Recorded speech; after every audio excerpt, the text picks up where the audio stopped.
What is the open secret about Sir Keir Starmer? And before you start to, I'm sure our gentle listeners know something about this, or so I suspect a lot of people have not heard about this. Yeah. But before we start, just to kind of give you a lead in here, Sir Keir Starmer's, an anagram of Sir Keir Starmer's name is Arse Rim Striker. Just to lead you gently into what this open secret might be. I'm not saying there's a connection between the anagram and whatever, but could you maybe educate our gentle listeners as to what is happening around this?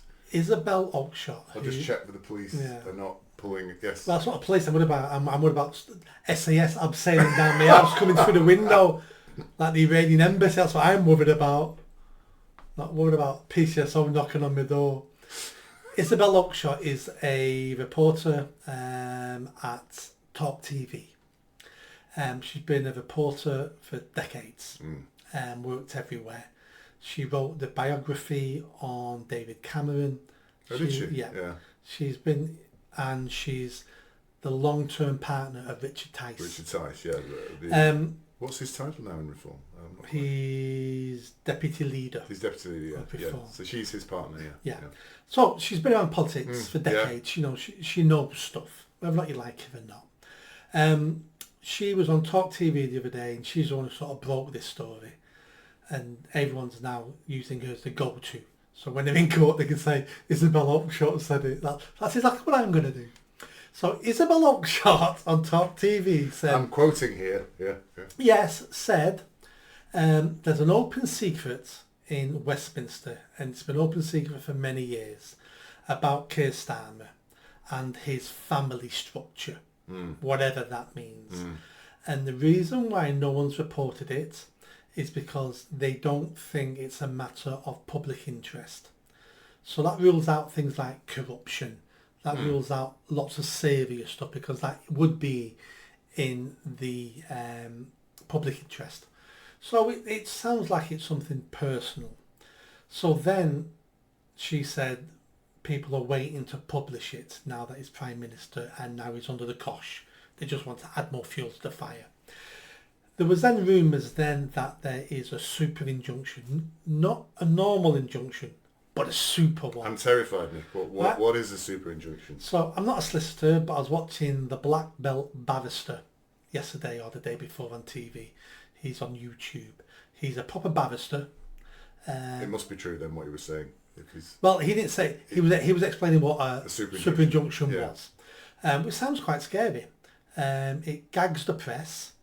You can be in trouble for saying that you're being gagged because of a super injunction. Yes, so you're not even allowed to... If the super injunction has been taken out against you, you can't even say there's a super injunction being taken. Exactly. Yeah, okay. Yeah, so really draconian. I think this law was brought in by Tony Blair to try to get a grip of the press, the paparazzi and stuff like that. But like all things, you bring a new tool, a new law, and other people will want to use it for their benefit. So there's a secret. So there's been all sorts. So the rumour mill on Twitter is crazy, ranging from lots of things. From his sexuality to this to that to all sorts of things. Yeah. We don't know if any of it's true, and I would imagine most of the rumours aren't true because they would have come out by now. And just to illustrate some of that, some of the things on comments I've seen on some of receiving input from a certain member of the House of Lords. That's what I've heard, which is obviously is a euphemism. Yeah. Will no one rid me of this turbulent shirt lifter, Henry II? That's another one I've heard as well, basically. Going up the Arsenal, sir, because he's a fan of Arsenal, I understand. So those are examples of what people have been saying. Isabel Oakeshott made it perfectly clear when she announced this that it had nothing to do with his sexuality. Right, okay.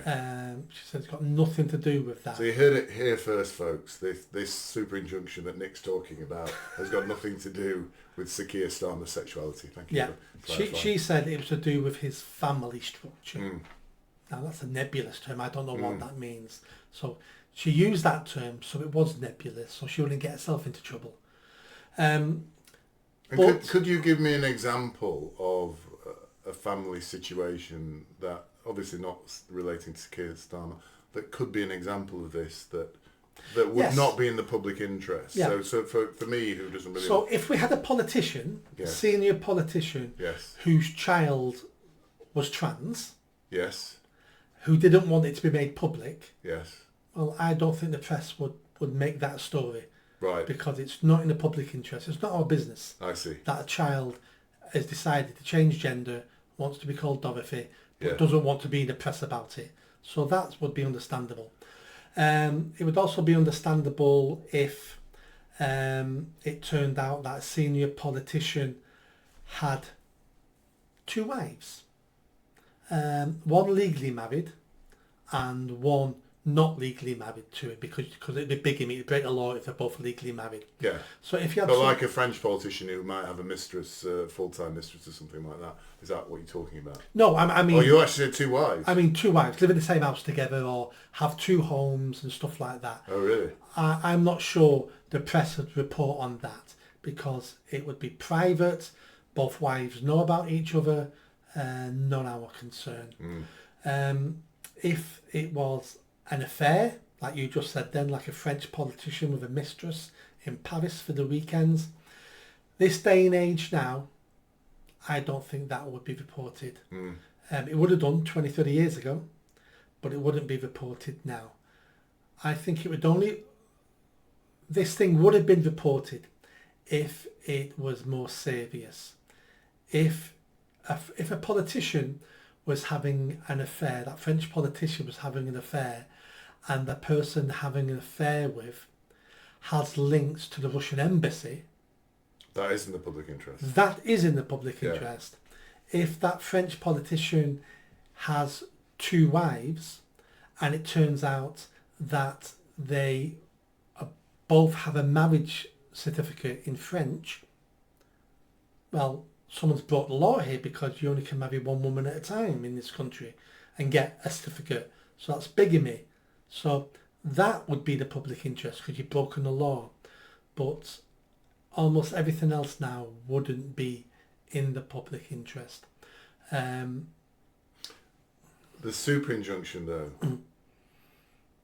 Why would you need to bring a super injunction if it wasn't in the public interest? Because you wouldn't be comfortable with that information being in the public domain. Is that why? Yes, because suddenly Isabel Oakeshott has said on Talk TV that there's something going on. So then everyone's talking about it. You would have thought at that point, everyone knows about this. No one's ever reported it. Good. Yeah. I'm now in a senior position in the French government. Yeah. And it's now being rumoured that there's a secret. I'll get a super injunction. I'll make sure no one reports it now because I'll shut them all down. Yeah. With the threat of jail, of contempt of court, and I can afford a super injunction. Bang, that shuts them all up. That's if one has been taken out because we don't know. That's a rumour as well. If a super injunction has been taken out. Well, let me give you a hypothetical. Let's say in 2020, a reputable journalist, like for example Beth Rigby or Tim Shipman, if they were about to break a story about a senior politician having a mistress and having had children with that mistress, for example, and then that senior politician found out and took out a super injunction, would that journalist, Beth Rigby or Tim Shipman, be then able to say, I've had a super injunction taken out against me? So they'd have to say, oh, forget all that, it's not real. So my understanding, according to the Black Belt Barrister on YouTube... You're getting it here first, folks, at the highest level of legal... The highest level of legal... Kung Fu solicitor. He says, and he must know, he's a clever guy, that if a super injunction has been, what's the word, given to you, presented to you, served to you, that then in that super injunction is you're not allowed to tell anybody that a super injunction has been served against you. Right. So you can't say, I was going to report a story, but I've been gagged now. I can't. You can't even mention that. You can't even say. You can't say anything because that goes against super injunction. And these reporters don't want to end up in jail. Yeah. Don't want to end up in court, contempt of court, which you go to jail. And let's remember, there's people in jail at the moment for Facebook tweets. Yes. So if a Facebook tweet can give you 2-3 years, if you're going to break a super injunction, or what they're going to do to you, and let's say they do nothing, could be the end of your career though. Yeah.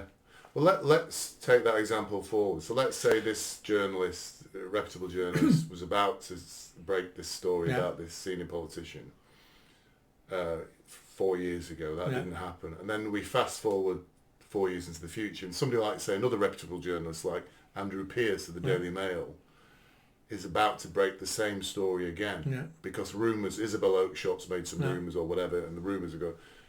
Could another super injunction then be taken out against Andrew Pearce of the Daily Mail that weekend to stop him releasing that story in the papers?